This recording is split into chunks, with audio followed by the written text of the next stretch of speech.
Hello అండి. ఈ శ్రీరామనవమికి మేము ఖమ్మం రోటరీ నగర్లో ఉన్న పర్ణశాల టెంపుల్కి వెళ్ళాము. ఇంతకుముందు ఎప్పుడో ఒకసారి వచ్చాను, మళ్ళీ ఇప్పటికి కుదిరింది. ఉదయం ఇక్కడ కళ్యాణం జరిగింది, చాలా బాగా జరిగిందంట. సాయంత్రం చాలామంది జనాలు ఉన్నారు. క్యూ లైన్ ఏకంగా మెయిన్ రోడ్ వరకు వెళ్ళిపోయింది. కానీ లైన్ ఫాస్ట్గానే కదిలిందిలేండి, తొందరగానే దర్శనం అయింది. కొద్దిసేపు అక్కడ ప్రశాంతంగా కూర్చుని ప్రసాదం తినేసి పక్కనే ఉన్న పర్ణశాల చూద్దామని బయలుదేరాం.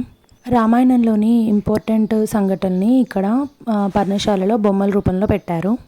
లోపలికి ఎంటర్ అవగానే ఫస్ట్ ఉన్న బొమ్మ లవకుశుల పట్టాభిషేకం. మొత్తం స్టోరీ తెలియాలంటే కొద్దిగా ముందుకు నడవాల్సిందే. సీతారాములు పర్ణశాలలో ఉన్న దగ్గర నుంచి ఇక్కడ బొమ్మల స్టోరీ స్టార్ట్ అవుద్ది.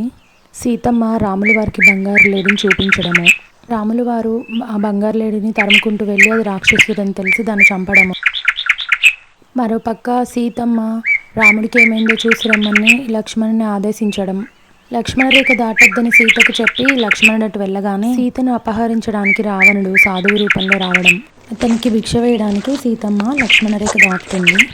ఇలా దాటగానే రావణుడు దశకంఠుడిగా తన నిజస్వరూపాన్ని చూపిస్తాడు. భయంతో సీతమ్మ మూర్ఛపోతుంది. రావణుడు అక్కడి వరకు నేలను చీల్చి సీతమ్మను ఎత్తుకుని లంకకు వెళ్ళిపోతాడు. ఒక చిన్న వారధిలాగా కట్టారు, ఇది దాటితే అవతల లంకలో జరిగిన సంఘటనలు ఉన్నాయన్నమాట. దూతగా వచ్చిన హనుమంతుడికి ఆసనం ఇవ్వకుండా రావణాసురుడు అవమానించినప్పుడు హనుమంతుడు తన తోకతోటి ఆసనం చేసుకొని కూర్చుంటాడు.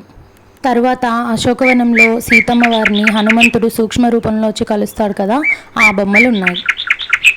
రాముడు సీతమ్మని అడవులకు పంపించిన తర్వాత సీతమ్మ భూదేవిని ప్రార్థిస్తుంది కదా, ఆ బొమ్మ ఇది. ఆ తర్వాత సీతమ్మ వాల్మీకి ఆశ్రమంలో లవకుశులకు జన్మనిస్తుంది. వాల్మీకి వద్ద లవకుశులు విద్యాబుద్ధులను నేర్చుకుని పెద్దవాళ్ళు అవుతారు. ఆశ్రమంలో తమ గురువుగారికి తల్లికి సేవలు చేసుకుంటూ కాలం గడుపుతూ ఉంటారు. మరొక పక్క శ్రీరాముడు సూర్యభగవానుని ఆశీస్సులతో అశ్వమేధ యాగాన్ని మొదలు పెడతారు. ఆ గుర్రము లవకుశుల కంట పడుతుంది. ఆ గుర్రాన్ని విడిచిపెట్టమని ఎంత చెప్పినా వినరు. ఆ శ్రీరాముడే వారి తండ్రి అని తెలియక ఆయనతో యుద్ధానికి తెగబడతారు. చివరికి శ్రీరాముడు లవకుశులు తమ కుమారులే అని తెలుసుకొని బుజ్జగించి తీసుకెళ్లి పట్టాభిషేకం చేస్తారు. ఈ గుడికి మీ పిల్లల్ని కూడా తప్పకుండా తీసుకెళ్ళండి. ఈ వీడియో మీకు నచ్చినట్లయితే లైక్, షేర్ అండ్ సబ్స్క్రైబ్.